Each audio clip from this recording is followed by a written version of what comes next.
श्री परमात्मे नमः। ओम श्री सती गुरुदेवाय नमः। देखिए बता रहे दादा भगवान के अनमोल वचन में से कि साधारण माँ बच्चे को संवारने के लिए कभी कभी घर से बाहर भी निकाल देती है, परंतु बच्चा रोकर भी अपनी माँ को नहीं छोड़ेगा। अर्थात गुरु यदि सत्संग में आने को मना भी करे तो हमें गुरु का दामन नहीं छोड़ना चाहिए, क्योंकि गुरु बिन भवनिधि तरे न कोई, जो विरंच शंकर समूह। चाहे जितना बड़ा कोई ज्ञानी हो, लेकिन गुरु के बिना वो ये संसार से तर नहीं सकता। जैसे बच्चे के बिना माँ के बिना बच्चे की जिंदगी में संवर नहीं सकती, क्योंकि माँ ही भगवान समान होती।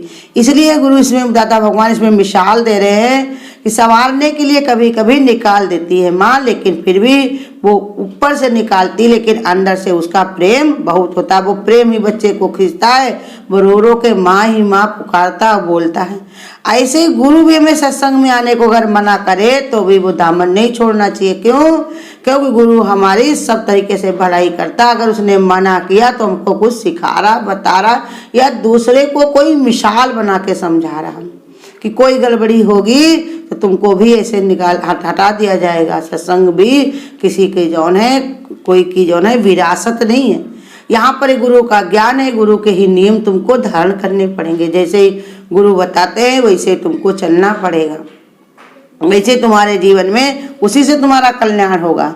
सूर्य का प्रकाश सब जगह है पर सर्व से न्यारा भी, उसी प्रकार मैं आत्मा सब जगह हूँ पर सबसे न्यारा भी। जैसे सूरज की मिसाल देकर आत्मा को बता रहे हैं दादा भगवान कि जैसे सूर्य का प्रकाश सब जगह विद्यमान रहता है, लेकिन कितना न्यारा कितना दूर है, ऐसे ही आत्मा का मेरा अपना स्वरूप भी कितना न्यारा कितना दूर है। हम ये मान कर लिपटे हुए हैं कि हम कहते हैं देखो ये सब हमारे में ही है, लड़के बच्चे घर द्वार अगर हम ना करें तो ये सब कैसे होगा, कौन करेगा। लेकिन ये समझा रहे हैं कि तुम बहुत ही दूर और न्यारे हो, बेकार में तुम इनकी सब चिंताएं करते हो, बेकार में परेशान होते हो।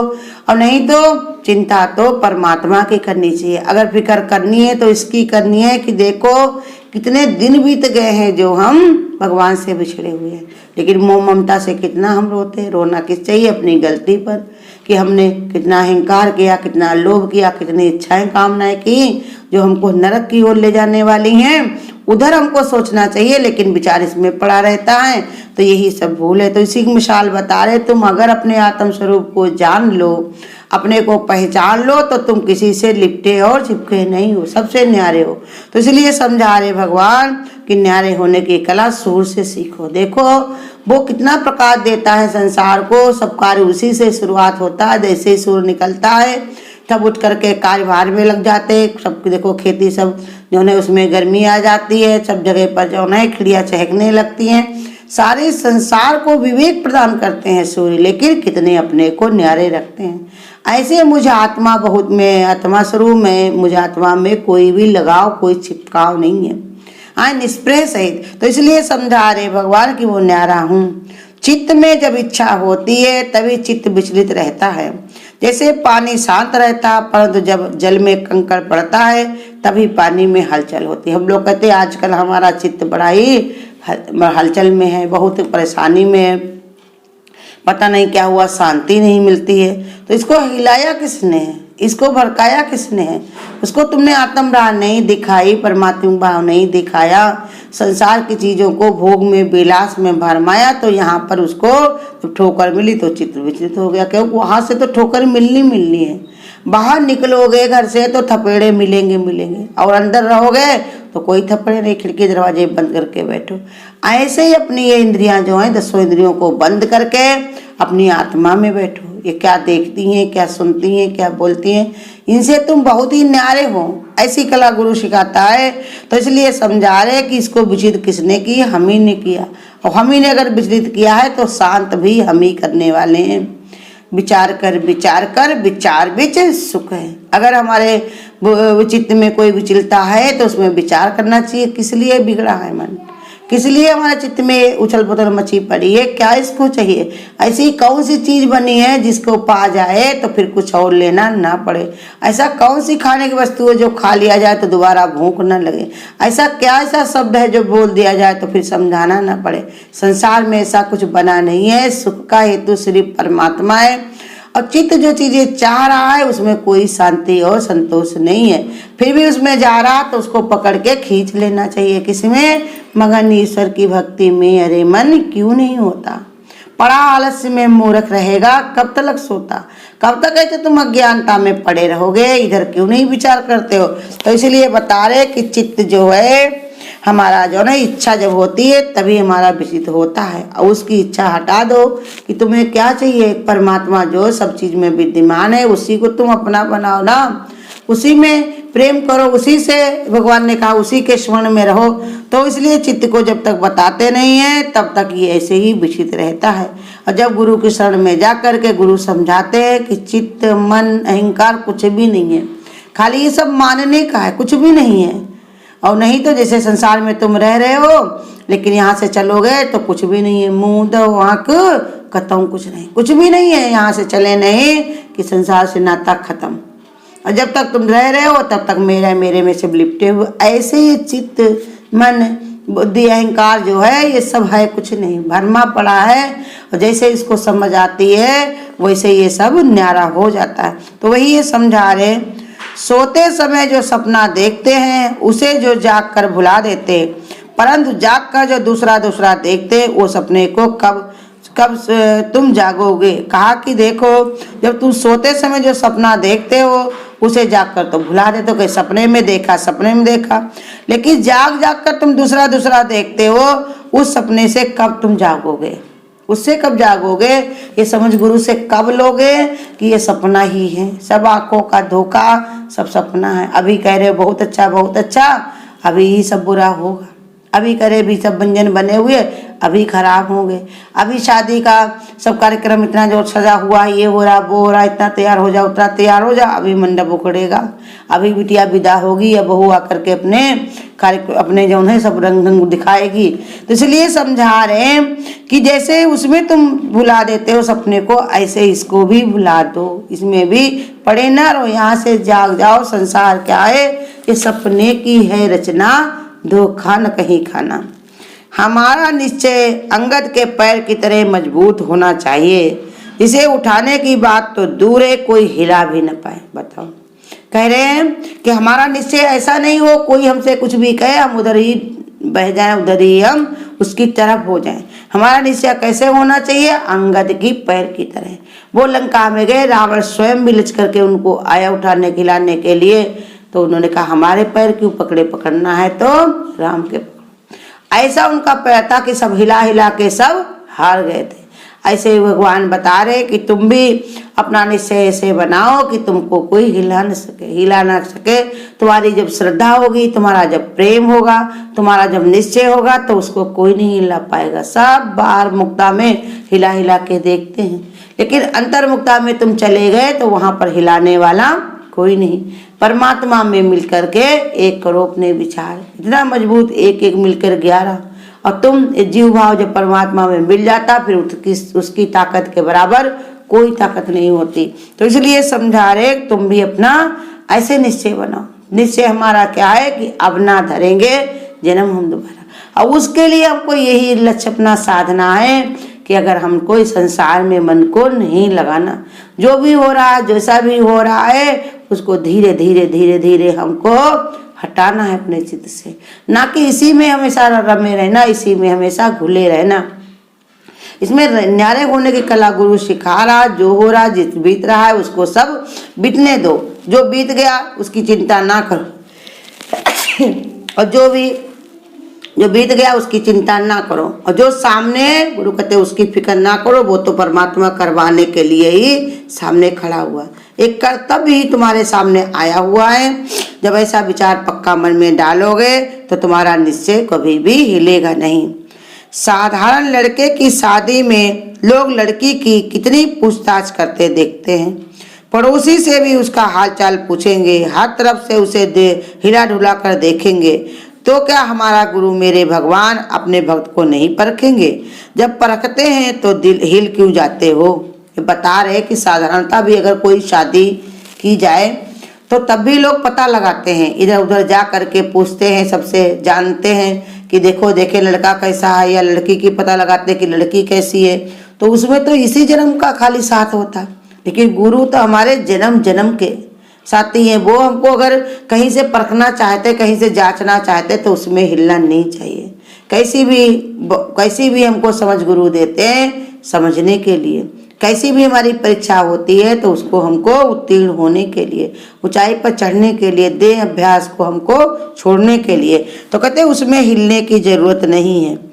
चंदन के वृक्ष पर विषैले से विषैले सांप लिपटा रहता है, विषैले से विषैला सांप लिपटा रहता है, उसको भी चंदन अपनी खुशबू दे देता है। कुड़ाली चलाने वाले को भी वो अपनी खुशबू दे देता, शीतलता दे देता है। नीम का वृक्ष हो तो सब अपनी कड़वाहट देता है, हमेशा चंदन का वृक्ष बनना है, अर्थात जो स्वयं भी शीतल रहता है और सबको वो शीतलता प्रदान कर सकता है, चाहे कोई कितना भी बुरा हो। ये बता रहे कि जैसे एक चंदन का पेड़ होता है, दूसरा ये बता रहे नीम का पेड़। चंदन के पेड़ में कोई चाहे उसको कुल्हाड़ी से काटे लेकिन वो उसको शीतलता दे देता है, लेकिन नीम का पेड़ होता है उसको कोई काटे तो उसको अपनी कड़वाहट दे देता है। तो कहा कि नीम नहीं बनो, कौन बनो? चंदन की तरह इतने शीतल हो जाओ कि तुमसे जिनका भी संपर्क हो, जिनके साथ में भी तुम उठो बैठो, जिनका तुमसे कोई जरा सा भी संबंध हो तो उनको जो है तुमसे शीतलता ही मिले, शीतलता मिले, शांति मिले। तो इसलिए बता रहे कि उनको भी प्रदान, वो कौन कर सकता है? जो तुम पहले शीतल बनोगे तभी किसी को शीतलता दे सकते हो। जीवन एक संगीत है, जीवन एक गीत है। जैसे संगीतकार ग्रीष्म, पतझड़, बसंत, शरद, बरसात आज किसी भी ऋतु का आगमन हो, हर हवाओं में अपना गीत निकालेगा अर्थात गाएगा। का जो संगीतकार होता है उसको मौसम से मतलब नहीं, सर्दी गर्मी बरसात कुछ भी, उसको अपने गीत से मतलब है। वो उसी में से कोई न कोई गीत निकाल लेता है, अपने शब्दों में ज्ञान भर लेता है और उस ज्ञान से ही उसको उसी में ही गीत बना करके उसी में गाता। उसको ये चिंता नहीं रहती है कि मौसम बदलेगा तब हम बनाएंगे, तब हम उसका गीत लिखेंगे। उसको हर चीज़ से ज्ञान लेना जिसको आता है उसको अच्छाई से भी ज्ञान मिलता है और कहीं पर बुराई भी होती तो उससे भी ज्ञान मिलता है। अच्छाई से ज्ञान ये मिलता है कि हमको इस रास्ते को पकड़ लेना है। कितना सुख है और कितना शांति मिलती, जिसको ये मिलता है उसको भी कितना आनंद रहता। और अगर कोई बुरा रास्ता भी है तो उससे भी उसको ये ज्ञान मिलता कि इस रास्ते पर हमको नहीं चलना है। कितने को दुख देने वाला है, कितने को परेशान करने वाला है, कितनों की शांति ये छीनने वाला, माने दोनों से ज्ञान मिलता है। यही बता रहे भगवान कि देखो तुम ऐसा अपना विचार बनाओ कि मौसम कैसा भी हो लेकिन तुम्हारा आनंद कम नहीं होना चाहिए, तुम हमेशा प्रेम से परिपूर्ण और आनंदित रहो।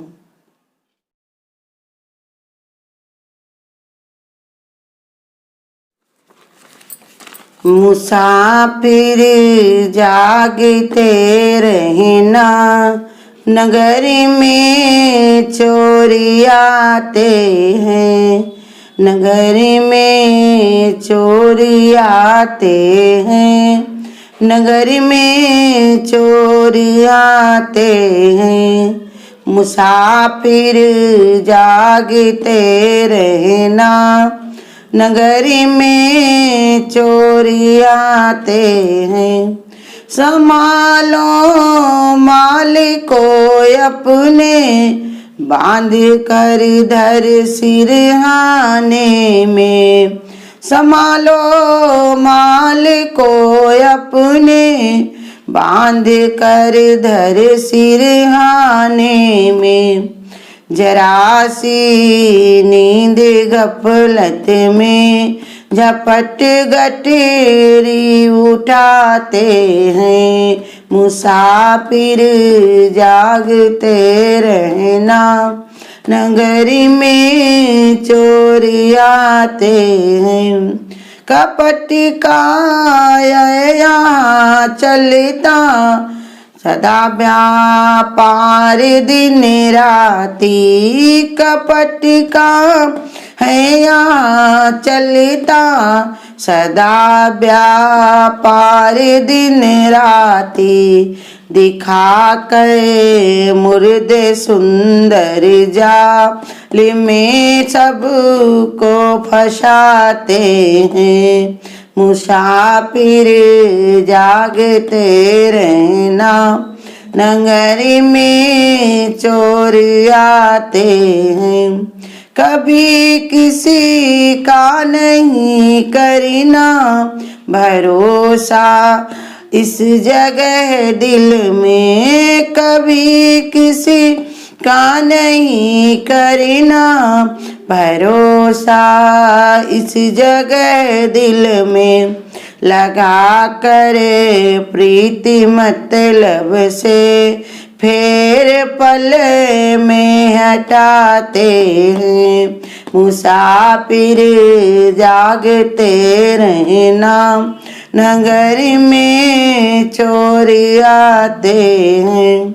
ठिकाना है नहीं कायम किसी का इस सराय में, ठिकाना है नहीं कायम किसी का इस टिका सराय में।